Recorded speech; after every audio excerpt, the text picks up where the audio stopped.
The Connecticut family is planning to sue the Bridgeport Police Department, saying that it failed to properly investigate the mysterious death of a young black woman. 23-year-old Lauren Smith Fields was her name. She was found dead in her home while reportedly on a date back in December. The white man, whom she met on the dating app Bumble, reported her dead during their date. Now, he is not facing any charges, so CBS News is not releasing his name. Yesterday, though, would have been Smith Fields' 24th birthday.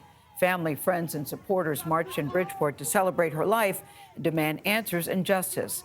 Smithfield's family called detectives' handling of the case racially insensitive, and alleged that the college student's civil rights were violated.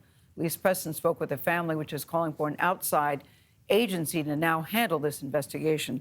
Elise, good morning. This is a very troubling story. Very heartbreaking, Gayle. Good morning. Lauren Smith Fields should be celebrating her 24th birthday this week. Instead, her family is fighting for answers as to how this seemingly healthy young woman reportedly died in her bed.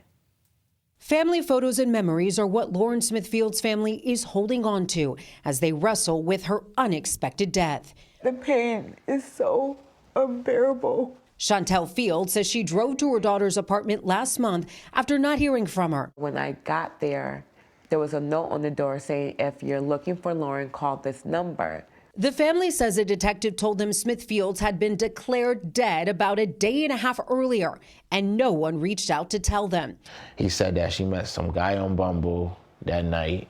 And I'm like, who's this guy? What's going on? He's like, oh, he sounds like a nice guy. Don't worry about it. According to an incident report, the date told police the two allegedly spent the night drinking, eating, and watching a movie. At one point, he said Smith Fields went outside to meet someone. Later, she fell ill, but the two continued drinking. Smith Fields fell asleep, and the date carried her to bed, where he went to sleep next to her. Hours later, around 6:30 in the morning, he says he woke up to Smith Fields not breathing, her nose bleeding. He called 911. The family says a detective also told them to stop calling him for information. They were told he has since been removed from the case. Where all do you think the police department misstepped in handling Lauren's death? When you find a young lady dead and there's a male involved, is immediately a person of interest, and they should immediately collect that person's DNA. The incident report shows police collected money in Smith Fields' passport, credit card, and phone, but the family's attorney, Darnell Crossland, stresses possible key evidence like bloodied sheets and drinks was not processed at the scene until 2.5 weeks later. At the scene, we find a pill, we find a condom with semen in it. In a statement to CBS News, Bridgeport Police Acting Chief Rebecca Garcia says there are elements of misinformation being reposted, adding they will release a final comprehensive report at the end of their investigation.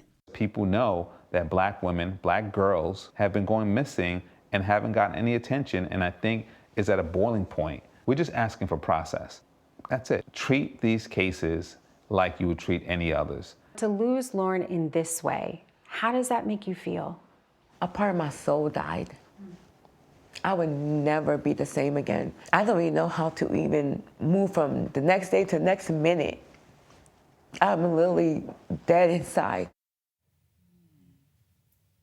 Now, the medical examiner's office tells CBS News an autopsy report should be complete in about a week. The family has paid out of pocket for an independent autopsy as well.